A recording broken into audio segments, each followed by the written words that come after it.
Welcome to the Business Spotlight series. My name is Heather Frierson, and I'm your host of the Business Spotlight podcast. And today I have Jennifer Seay, founder of Art Artisans. And I'm so excited to have her because she's going to be diving into her business journey and ownership, best practices, and really just share a sneak peek of what it's like to own and operate a business like hers. So, if this is your first time to the show, be sure to like and subscribe so that you get a notification every time a new show drops, just like this one. Well, Jennifer, welcome to the show. I'm so glad you're here. Heather, thank you. I am thrilled to be here. It is so nice to talk with you. I can't wait to dive in all things art and learn about your business. So, why don't you just give us a brief background about who you are and your business? Yeah, of course. So I've been in business for 23 years. And it's funny. I don't have an art degree. That's not what I studied in college. However, when I was in my mid-20s, I had an acquaintance of mine who had a gallery in Houston reach out and say that she was looking for someone to rep them here in Austin. And I had a sales background, and I literally just could not believe that selling art was a way that you could make money. It just sounded way too cool. And she said she would train me. So I said, great, let's do it. Wow. And in the process of working as a contractor for her gallery, I was like, well, I'm in the art business now. I need to meet artists. And so I started going to all these art events and art in Austin Mm, and meeting people. And, back at that time, there's, pre-Instagram, and artists hmm would meet me and they would say, you sell art, well, you need to come to my studio and you need to see my art and learn. I want to show you my process. And so I started doing that, and I'm telling you, I just got all of this basically master's degree in art education Wow. from all the artists I was meeting. And the cool thing about it was that I could then offer my clients pieces that were super customized, that were by local Mm, artists, that really spoke to the vision and the culture of the companies that I was working with. And so they loved it because no one else was doing anything like that at the time. And of mm. course, the artists loved it because they were selling work, and I loved it because it was so fun to to make the sale and make all these people happy. And so Yeah. that's really how it started. After a couple of years of working for the gallery and then having my little side hustle, I decided it was time to start my own business, and that's when I started Art Plus Artisans. Hmm. I mean, what a great city to Amazing. start Yeah. to be an art. I mean, Yeah. it's just so amazing everything that Austin has to offer and that you got such a great opportunity. Yeah, it was pretty incredible. And it was a super exciting time in Austin because it was it was really when the tech industry was just starting to come, and they had the whole dot-com boom. And Mhm. people were really excited about working with local artists and including art in their workplaces. So Mhm. I feel like that time in history was a little bit of the turning point where people were started to look at art a little bit differently, like not just as decoration, but more Mhm. as how we can connect to our company and our culture. That was like the beginning of Yeah. this of it starting to evolve, like how we view art in our our workplaces and the places we visit every day. Wow. Okay, so art plus artisans, Hmm. and we're going to say it's plus, Yes. is not just a place where you go and buy something to hang on your wall. Correct. In fact, It's more. we're not a gallery. It's a Okay. Yeah. completely different business model, and we do not work with any residential clients. We only Mm, work with commercial clients. So we work with real estate developers, mm, companies, and their design teams who who are serving those projects to help them select, procure, and install artwork that is going to express who they are as a company, help express their story, and really connect to both the tenants and the employees that they're trying to attract. And it doesn't actually, we work in all different verticals. So I'm kind of mhm. saying your office, but we work with real estate developers that and companies on workplace, but we also do multifamily, we do student housing. I did Mm. the public art for Texas State University for 12 years. So, a lot of higher ed. It's really any place that wants to use artwork to help to express their identity, to express their story, to create a brand, and to attract people who connect with whatever that is. Would you say, just for someone like me and maybe some of our listeners that's not familiar with it, would you say it's like an art installation? Large So pieces? a lot of times it is. So a lot of what we do is very is large scale commissioned Mhm. artwork. Not Mhm. everything, but it's a cohesive package.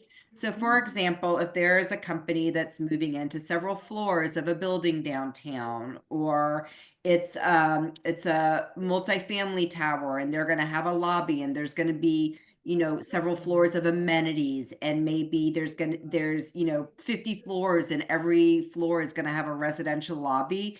There's lots of different places that they're going to want artwork. And so a consultant will look at the whole project, and we're going to want to understand, like, what are the goals here. So Mm. is it just about aesthetics and we just want it to like go really well with the design, or is there something about the story that maybe they want to collect to connect to local artists, and so we want to really Mhm. involve local artists? Or maybe it's about, sustainability is a value that they want to highlight, so we would look at artists that work with repurposed materials. Or if it's, if diversity is really important, then we would make a strong effort to really make sure that we're reaching out to diverse artists to include their work on the project. So we're looking at the goals that our clients have, like what's Mhm. their vision, and how can we use Mhm. artwork to support that in any way that we can. So it's very customized to the goals of each project, and it is a whole package. So maybe they just need one thing, but a lot of times it's a mix, right? It's like something really wow factor for the lobby, and Mhm. maybe in other areas that are, less trafficked, they want something that's going to still be cool, but they don't want to spend what they're spending in the lobby. So it's really going to be a mix of different pieces and price points, but then it's still going to tell all together. It's going to feel cohesive and tell that Mhm. story that the client wants people to understand about who they are. Wow. So you're really bringing the client and the artist together. You're bridging that gap. Yes. How did you Go ahead, please. We're bridging the gap, and it's like a turnkey process. So it's like understanding the vision, we're selecting all of the different artists, and then of course there's so much logistics that go along with it, particularly with commercial real estate projects. Mm. It's a specific budget. It's a very, a lot of times it's a hard deadline. There might be custom framing that needs to be done for these pieces. Maybe there's a sculpture that needs to be moved from point A to point B that was already in the class. So there's like lots of these little things that can come up, Mhm. and we project manage the whole process, Wow. and we're making sure that it all gets done on time. And if there's 20 different artists doing 20 different commissions, we're wrangling wrangling all of the artists and making sure that it all gets done in time and that it's what the client had Mhm. specified, and that the frames are all going to go together and that it reads as a Wow. single package. Wow. It sounds like a fun job, just to be I know it's hard, and Yeah. it's very stressful because you're dealing with very high-end clients, Yeah. but also there has to be a lot of joy in that as well. So much joy. I mean, and it really is. I think that is what fills me, is to know that we are impacting people's daily lives. And I truly believe at my core that encountering art on a daily basis brings us joy. It makes us feel happier, which leads to our being more productive and more creative. It connects us in term it starts conversations. Like you'll see a piece that is really cool, and you'll talk to the person next to you, or Mm, in an office. It can bring people that would not normally encounter each other, like bring them together for conversation. A lot of times that is a goal of the clients. It's like we mm, want to kind of encourage this the serendipity and these kind of impulsive conversations between people that maybe they wouldn't normally have a chance to even talk in these mm. large companies. Yeah. And that is a connection point. So there's so much that art does. I do a lot of looking at data and research and how art impacts our brains. There's so Mhm. many decisions that we make that we're not even aware of on a conscious level. Yeah. We're inputting all of this data all the time into our brains, and there's all of these, subconsciously our brains are stimulated by color and pattern and texture. These Mhm. are the things that we notice and make us happy. Yeah. And so how we feel when we see these things is better. And on the flip side, on like kind of the ROI, which, I work with a lot of numbers people and they Mhm. want to know what the ROI is. Well, when people feel happier, and how we feel impacts our decisions, that impacts our decisions to return to a space again. Mm. If we're like That's having true. a positive experience. And so there's, a lot of data on that about places with art, people choosing to spend time Yeah. in those places 50% more than a place that doesn't have art. And having positive feelings for a space, 66% more than in a place that doesn't have art. So those are the Mhm. spaces that connect us and make us feel joyful, and having the opportunity to deliver that experience to people Mhm. just in their everyday lives, whether it's where they're working or going to a park and seeing a sculpture, or it's the place that they live. Like that gives me and my Yeah. team just the best feeling. And people comment on the artwork all the time. Like we hear a lot of just feedback on how meaningful it is, and it Yeah. does like change the course of your day, and then knowing that we're supporting these artists, so it's like amazing. Right. Yeah. It's a win-win. But and I totally can identify with that, that we're not going to return anywhere for the most part that didn't make us feel good or feel beautiful or Right. just comforting, you it's know? it's it's like it really is common sense that I mean, it's like this, there's this big push right now to get people to return to the office. Nobody wants to go work in an office that's just like sterile and boring. No, why would you want to do that It's when true. there's where you could be in your house? Like you got to give people a reason to want to do that. And it was really interesting. Gensler completed a study where they interviewed thousands of workers all over the world. And what they found was that how beautiful an office, and if it's inspiring and welcoming, Yeah, those are the offices that have the happiest, most productive teams. I believe it. I Yeah. totally believe it. Yeah. Well, so what's interesting to me is you're dealing with, like you said, real estate developers, and there's these, custom pieces. So as a business, do you work with a lot of returning clients? Or how does that work? Do you have different things built in? Yeah, so yes, we do, because real estate developers, as as a group of business owner, like they have a lot of different properties, right? They usually don't just Mm, have one property. sure. So we do, build relationships with people. That's one thing that I love to do, is build relationships with people. And I think additionally, architects and interior design firms are one of our biggest sources of Mm, referrals, because they have they're always working on different kinds of projects, all different budgets, all different hmm. kinds of needs.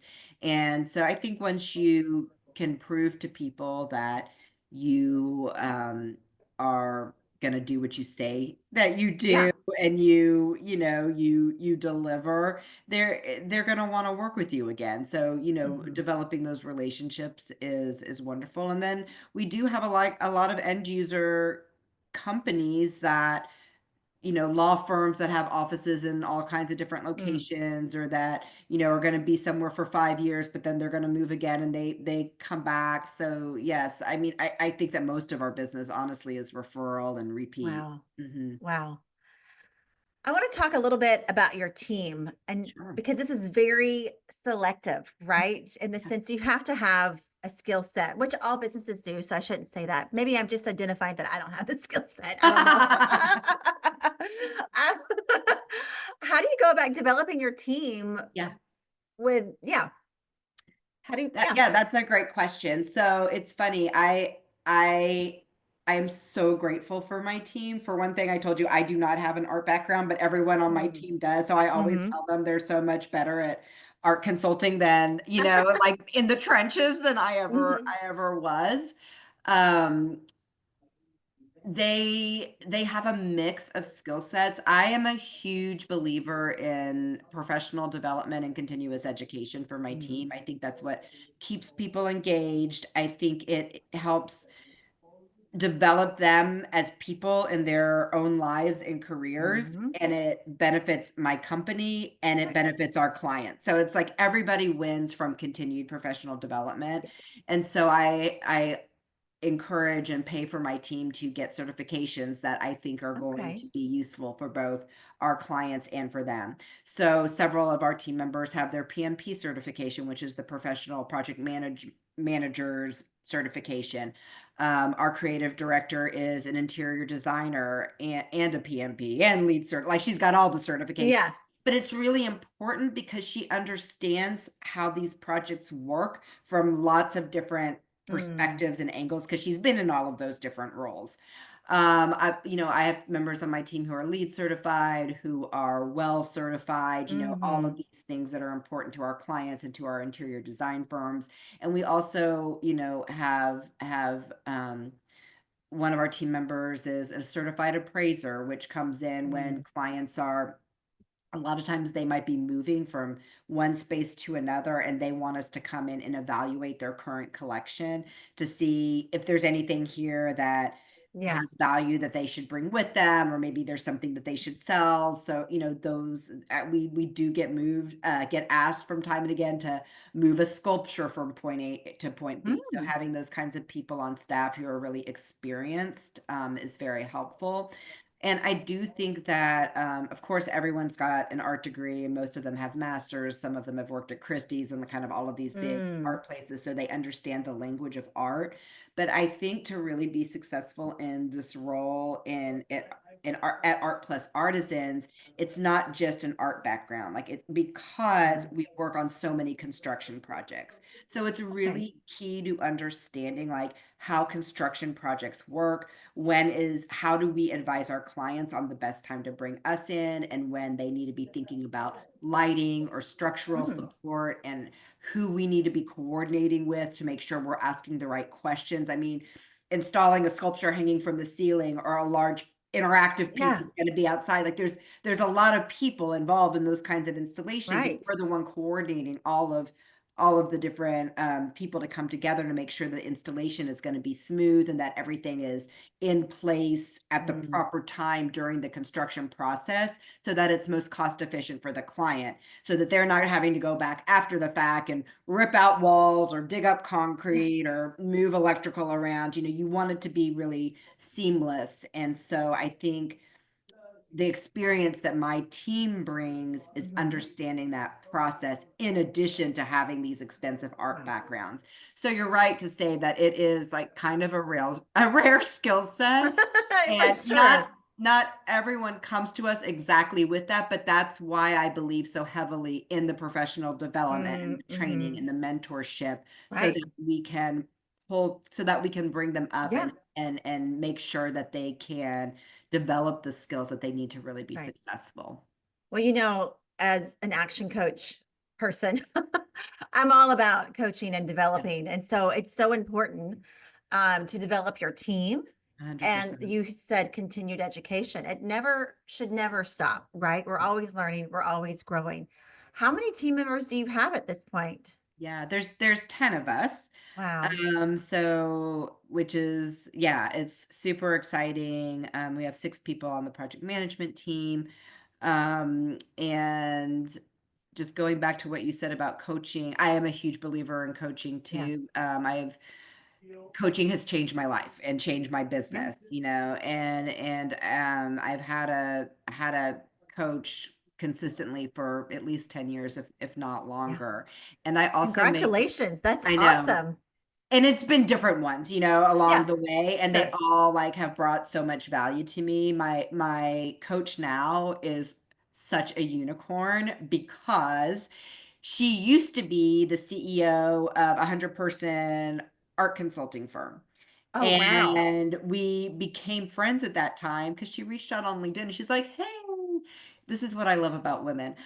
Hey, you're the CEO of an art consulting firm. I'm a woman CEO of an art consulting firm. Like, we should know each other." And I I was like, love that. I loved We that. should And know each other, not a formal, but we should just know each other, which you yes, should. and so we became friends. And so we were friends for a Yeah. couple of years while she was still there. And eventually she left and became a coach. And in my mind, I was thinking, and I was working with another coach at the time, but in Mm-hmm. my mind, I was like at some point I would be crazy not to work with her because Mm. she understands my business. Like she really gets it. Yeah. Yeah. And I love her and she's a coach. So That's awesome. it all made sense. And Yeah. I also allow my team access to my coach. She helps Mm. us not only with our like quarterly meetings and annual goal planning, but Yeah. if my team wants to meet with her, during the month to work on something That's of their own great. development, I make that available to them. That's so important. And I think that's so great. What a great team environment you're building, Thank sounds you. like. Thank you. When you look at everything that you've had to accomplish, or not had to, you have accomplished, what would you say is maybe the biggest roadblock block or challenge you've had to overcome? I think for one thing, just like getting your processes in order. You Mm. go from bringing a solopreneur to bringing people on, and there's just it when you before you hire your first employee, it feels so chaotic. I mean, I Yeah. remember thinking like, how am I even going to bring another person into this mess Yeah. and explain to them what I'm doing? Yeah. And so you do, and you figure out processes, but I think the other thing is that processes change, and you just have to Mm-hmm. continually keep up with it.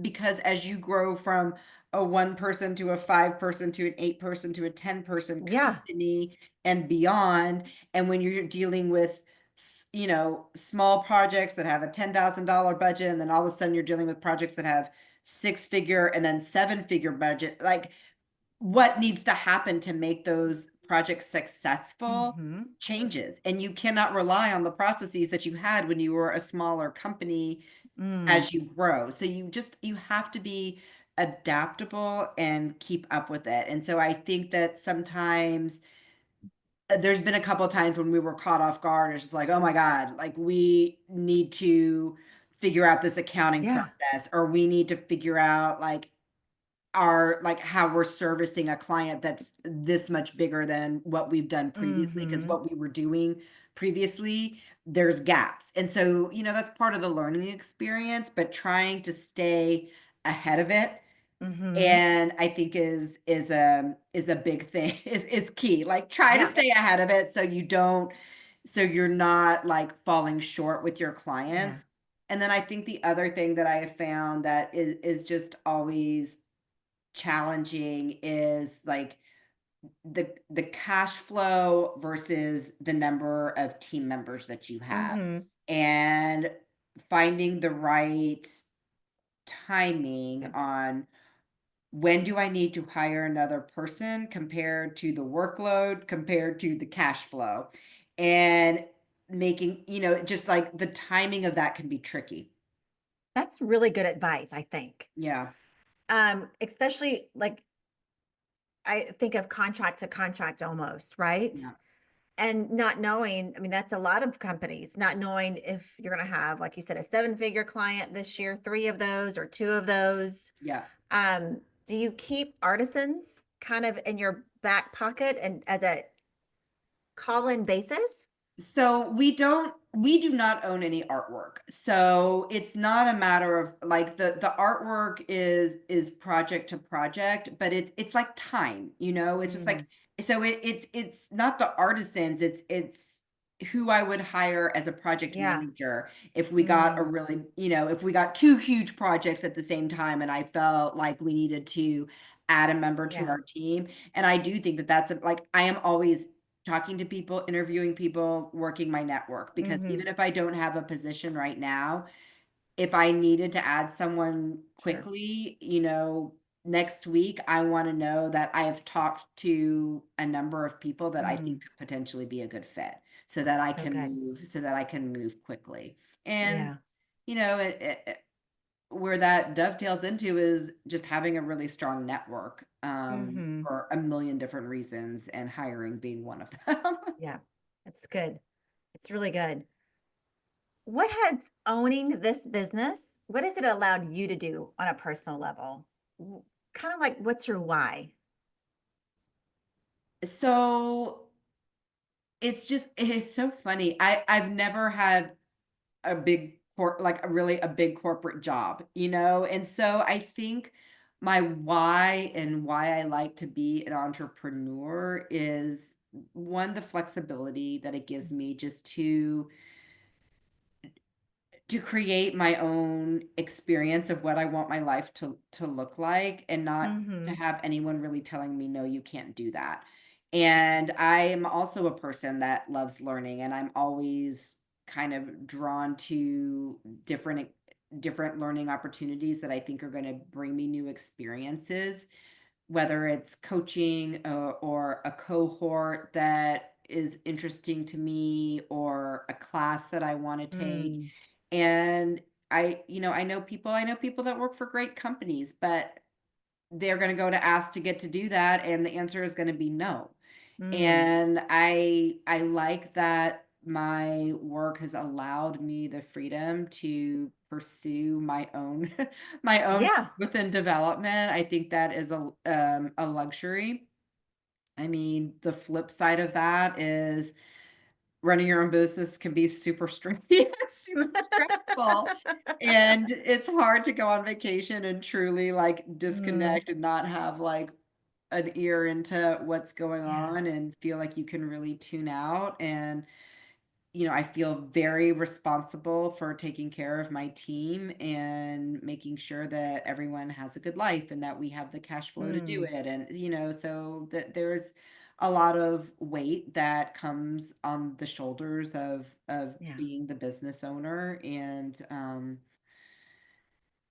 I th- what I've done to help me with that is that I join different organizations, and the one Mm, specifically for being able to share my challenges and also my successes as a CEO has been the WPO, which is the Women Presidents Organization. okay. Yeah. It's a global organization. We've got two cohorts in Austin now, and a third one is getting ready to kick off, and it's all women CEOs. Mm, And it's, on a local level, our businesses range in revenue from $1 million to $60 million. So it's wow. huge range. But and then on a global level, I mean, we're talking up to billion, multi-billion dollar companies that these Wow. women have grown. And I love that. it's amazing in one way I that it's different, I think, from maybe other organizations. It's really about the whole person. And Mm, I like that about this organization. It's about, it's about your business, but it's also about your family. It's about your health and your mhm. stress level, and it's about sharing experiences. And women are just so amazing at wanting to share resources and support one another, Mhm. and hear your challenge and say, well, I went through that challenge, and Yeah. this is what we did, or this is a great resource that you need to check. And so we just like Yeah. share this information. And if I am having an issue, that I can't share with my team because it wouldn't be good for the team to like have that Mm, information. I can mhm. bring it to this group and it is completely confidential. And not only can I get the support of just like that release of getting it out and just like how like talk therapy and how good Yeah, it is to just be able to talk about it, but yeah. I'm also getting this feedback that is from different perspectives, from people that have either been in that situation before or who are really just seasoned business owners Mhm. who can share their knowledge and their wisdom with me. Yeah. So that is just I so important. I love how you've really talked about how you've really made sure you've had accountability around you from coaching Mhm. to an organization, a group.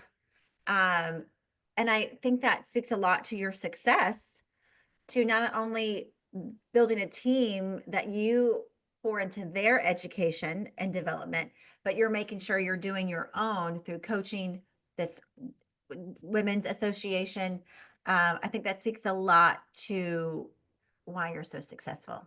Thank you. Thank you. Yeah. And I will say too that that came with experience because when I first started, I felt like I had to do everything myself, Mm, right? And mhm. then at some point, you just like you physically cannot do everything Yeah, yourself. And so you have to start figuring out which parts of right. this do I want to delegate. And as you do that, it also gives you the opportunity to see, okay, what parts of the business do I really love? And Yeah, what part do I really want to focus on that I can add the most value to? yeah. Um, so yeah, so I that's love it. that's a wonderful thing to be able to discover that within your business. And for me, it's been why this business is still interesting to me Mm. after 23 years Yeah. is that I've done all of the different things and now I can really focus on the things that make me the most happy, Mm. which really are the relationships, whether it's with my Yep. team or the artists or the clients. That's the part I truly love. Yeah. Do you think about an exit strategy or what the business would look like in 3 to 5 years? My exit strategy is longer than 3 to 5 years. Either or, your exit strategy or the 3 to 5 year plan. Yes, I do think about those things for sure. I mean, we're growing this past over the past 2 years, we're actually in the process of finishing up the second installation of our 2 biggest projects of the Mm. company's history. Wow. And so my goal is to continue to leverage those projects to attract more business in line with those business. And that's what Yeah, happens, that's right? amazing. Like we're Yeah. going along and we're doing our projects and we're doing our work. And then all of a sudden, this opportunity comes along that's way bigger than whatever we've done in the Wow. past. And we win the opportunity and just like, yes. And then you Yes. have to do it. Yeah. And then you learn and you do it. And, it's successful. You learned lessons. And all of a sudden, you start attracting more business that's like now you're Yeah. up here and so that happens Mhm. many times in business. So I feel like we've elevated to this new level and it's so exciting and it's the clients that we're doing, it's the artists that we have the opportunities to work with. It's the impact that we can Yeah. make on more and more people because we have this opportunity to do really cool artwork in really public spaces. And Mhm. so that is so exciting to me and to the entire team. So, we're in a growth mode. We don't just work in Austin, we work throughout Texas, we work throughout the country. So we're seeing how do we leverage these projects Yeah. to attract more of the same and be able to, keep putting more art out into the world at higher and higher levels. I love that so much. Thank So you. beautiful. Well, before we get into our fun rapid fire questions, is there anything else you want our audience to know about art and artisans? I I think that we are so focused on just bringing our client's vision to life and working with Mhm. whatever artists are going to make that happen for our clients. And sometimes that's local artists, no matter where local is, whether it's here or Dallas or Cincinnati or wherever.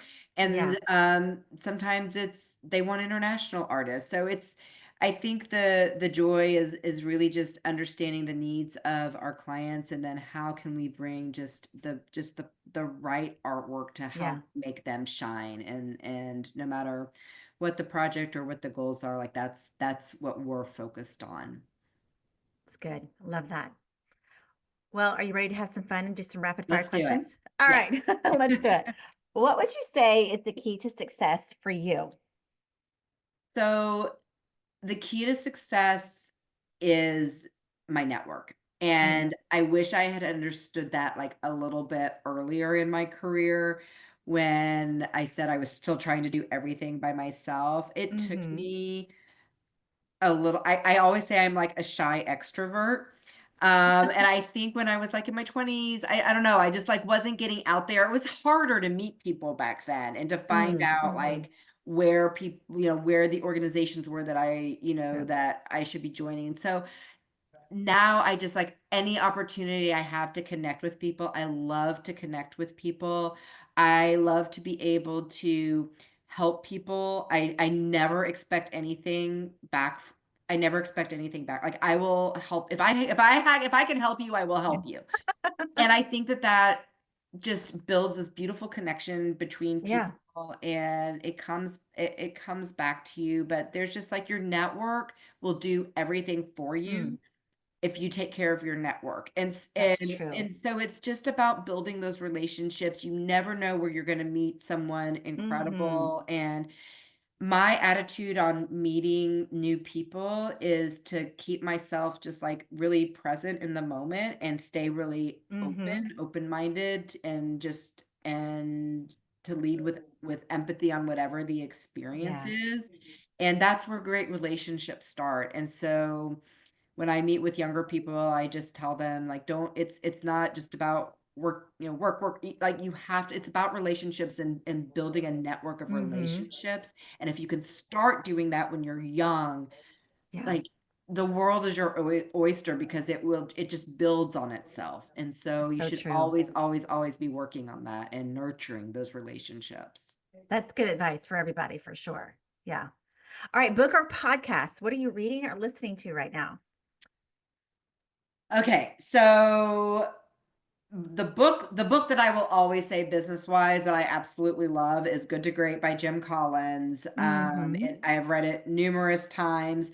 I saw Jim speak last May at the WPO conference in Colorado, and I felt like a fangirl seeing a movie Love star. I it. love this guy so much, and I've learned so much from him. And it's all about like getting the right people on the bus for your business, and you Mm-hmm. know, developing your flywheel. Like what are the steps that you need to be focusing on to like Yeah. really start getting momentum in your business. I mean, he just has so much wisdom. It's incredible.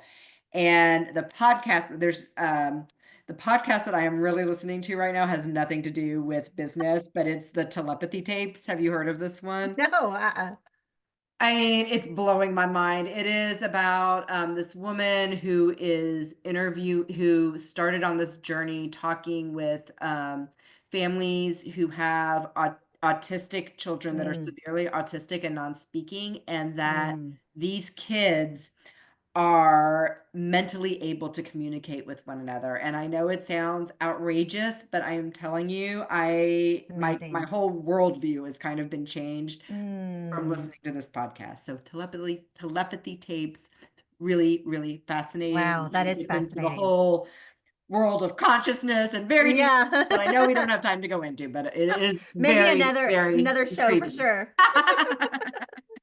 All right, this is a really fun one. This is our last rapid fire question. If you had a little bit of magic dust and could sprinkle it anywhere in your business, where would you sprinkle it? Um, the magic dust on my business would just be to continue to build the best team possible. Yeah, Just to I love build that. it all starts, I think, with having an incredible team. Mm, And we didn't really like, there have been times earlier on that there was friction in my team, like, in the early days when I Mm-hmm. hadn't figured it all out yet. So I just Mm-hmm. think that like when you can have the best people on your team and everyone's just working together and working towards the same goals, it's incredible. So Magic Dust Yeah. is more fabulous people on my team. More fabulous. I love it. All right. I love that. Okay. Well, before we get to my final question of the day, share with everyone how they can follow you on social media, or maybe there's someone's listening that needs to hire you. Yes, well, you can absolutely check out our website, which is artplusartisans.com. I am very active on LinkedIn. So my LinkedIn is Jennifer Brenner C. God, my name is so confusing. My middle name is spelled Brener. My last name is spelled Seay. But please connect with me on LinkedIn. I love I'd it. love to talk with you. And tell her you heard her on our show for sure. Yes, and you tell me that. I would be delighted to know. Yeah, Yes. that's awesome. Okay, final question of the day. What's most inspiring you today, Jennifer? So, I talked about our big project that we're getting ready to install, Mhm. and I'm telling you, when I toured the artwork, and I did in my walkthrough, the artwork on this project is so spectacular. It's Mm, all original artwork. The client is TIAA. This is their Frisco Tower, and their employee engagement program, it's not just the art, it's the health, they have on-site health care and mm. at cost prescriptions and over-the-counter medication for their employees, and like a Oh, full-time doctor wow. and nurse on staff, and like the art and the cafeteria and the Oh my goodness. landscape. It's like it is the most beautiful building, and all of these amenities and services, and it just like this is what it looks like to take care of people. Mm-hmm. It's what it looks like Mm-hmm. to take care of people. And I'm telling you, those are the employees that are going to stay there and work and be Yeah. so happy to do it because they are so taken care of. Yeah. So So yeah, so true. that inspires me, as do like just women Yeah. CEOs and all of the just incredible people I know. Yeah. I love it. Well, you've been so fun to talk to. Thank you. Really fun. And I'm going to go back on your website and look at all the beautiful There work is that lots of you've eye brought. candy. Yes, there's Yes. lots of good stuff. That's awesome. I just want to encourage everybody to do that because I can only imagine some of the projects you've been able to do. And so thank you for sharing your story, your journey. It's been really amazing to hear. So I just want to encourage everyone that's listening and watching to save this show and come back and go say hello to Jennifer on LinkedIn. Also, as always, don't forget to like and subscribe so that you don't miss a notification every time a new show drops, just like this one. Well, thanks to everyone for joining us today. But I just want to say a special thank you to you, Jennifer. It was such a joy and a pleasure to have you on the show. Heather, it was a complete delight. This like flew by. It was It so fun did. to It did talk flow with by. Like, you. oh my Thank goodness. I you. think we could talk all day and Yeah. all night. It'd be so fun. Thanks for having me. Well, we'll see y'all next time. Bye bye.